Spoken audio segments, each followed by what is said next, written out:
Whoopi Goldberg. I hate giving The View more views, but Whoopi Goldberg on The View says she doesn't care if the president soils himself.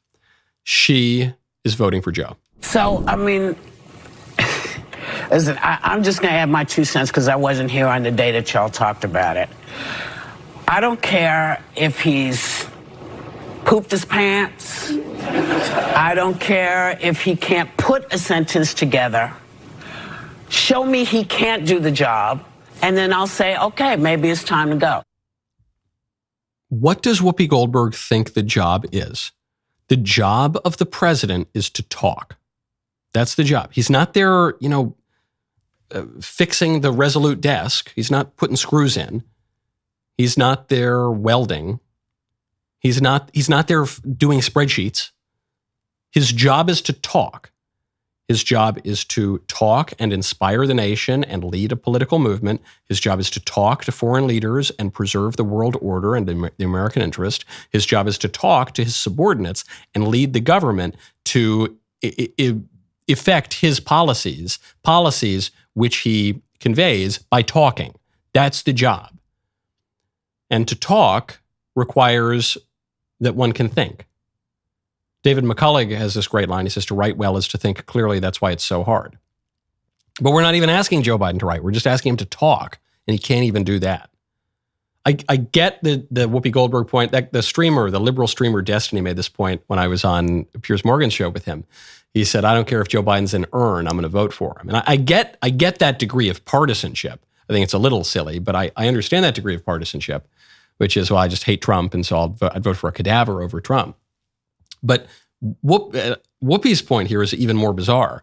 She's saying, he can't talk, but show me he can't do the job. That's the job.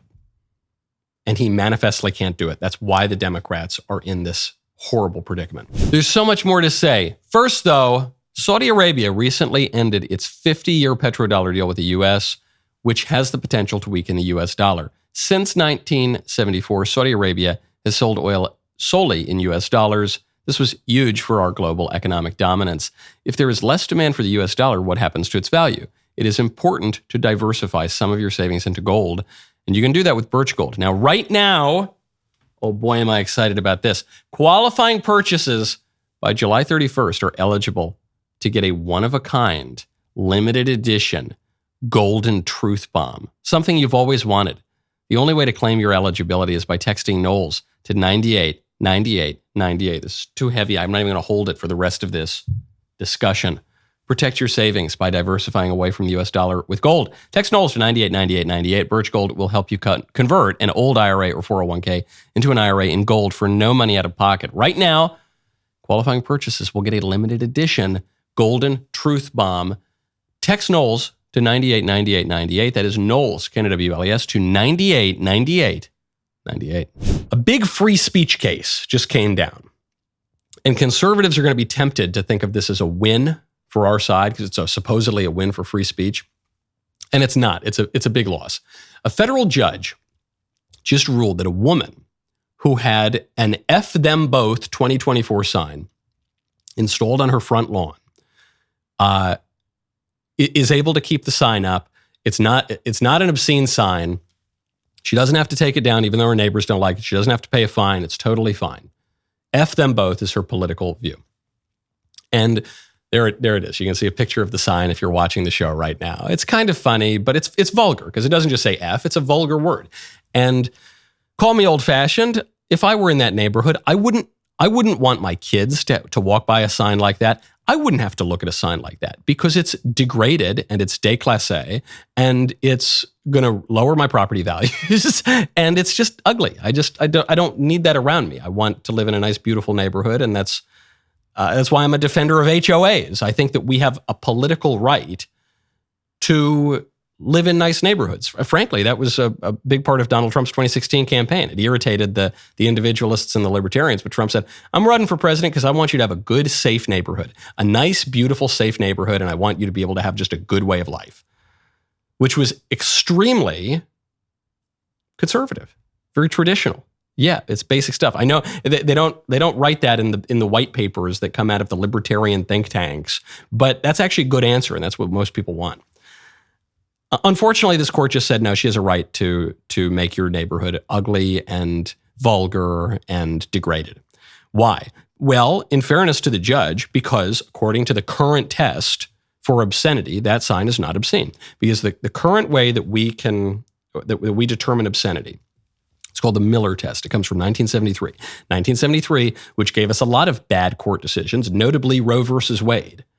Okay, really bad Supreme Court in 1973 with really bad decisions that upended our country, one of which was this obscenity decision. In order for something to be declared obscene, it has to satisfy all three of these criteria.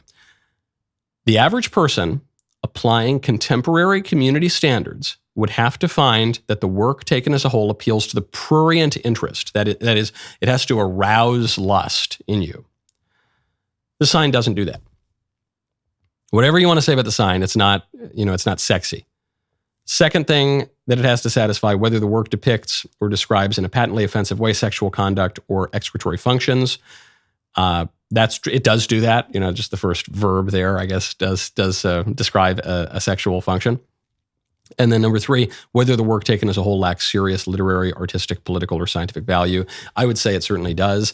I'm sure some Philistine would say that it does have political value because it's making a statement on our political order. I don't think it satisfies. So number three is arguable. It's not obscene, according to the Miller test. So the judge probably made the right decision, according to a really stupid standard that we have. Before the Miller test, what was our standard for obscenity? 1966, from the Memoirs versus Massachusetts case, the Supreme Court refined the previous test to say that it's material that is patently offensive and utterly without redeeming social value. Okay, that's pretty good. Now, in 1957, we had the Roth test, which defines it as material whose dominant theme taken as a whole appeals to the prurient interest of the average person applying contemporary community standards, and only material that met this test could be deemed obscene. Okay, before that, there's been a lot of obscenity in American history. Before that, we had the Comstock laws. It banned any material that tended to, quote, deprave and corrupt those whose minds are open to such immoral influences. Okay, whoa, that's pretty good. Now we're getting somewhere. And that was based on the Hicklin test, which comes from England, 1868, which defined obscenity as it defined obscenity on the basis of whether the tendency of the matter is to deprave and corrupt those whose minds are open to such immoral influences and into whose hands a publication of this sort might fall. Okay, all of that is to say, the Hicklin test had it pretty much about right. That is what obscenity is. We have made obscenity so narrow that we now have pornography everywhere. We have vulgar language everywhere. We've got pornography in elementary schools at this point. And conservatives are complaining about it, and moderates are complaining about it, and even some center-left people are complaining about it. So it's not just the prudish right-wingers. A lot of people recognize we've just got way too much obscenity here. On top of that, it's more difficult to prosecute pornography these days, in part because of the nebulous meaning of contemporary community standards, what people would find normal these days. And we know that constitutes a public health crisis, a political crisis. There's broad agreement on this. There have been efforts to try to beef up what we mean by obscenity and to be able to take some political action against it. You saw this in the 90s, bipartisan efforts, the Communications Decency Act, the Child Online Protection Act. This should be a priority for conservatives. I know it seems like it doesn't matter as much as the border or as the economy or as World War III potentially breaking out in Europe. This really matters, though, because, we used to say politics is downstream of culture, and there's some truth to that, though culture is also formed by laws and by politics and by Supreme Court decisions. And if you live in a culture that's really vulgar and depraved and without discipline and ugly and nasty, that's your country. And that's going to be your communities, and your family is going to take on some of those characteristics, because man is a social creature, and we live in a body politic. If you want to live in a country that's good and has a nice flourishing way of life and is beautiful and is pleasant, you got to take things like obscenity very, very seriously. And so, yeah, good. Let's overturn Roe v. Wade. That was good stuff. Let's overturn Chevron deference. A lot of conservatives wanted to do that. That's great. let's overturn that Miller test too. Let's get back to the Hicklin test. That's just my humble suggestion. The conservative legal movement's been very effective recently. Well, let's keep going. That was a good clip. Now hold up, ring the bell, subscribe to the Michael Knowles YouTube channel. See you next time.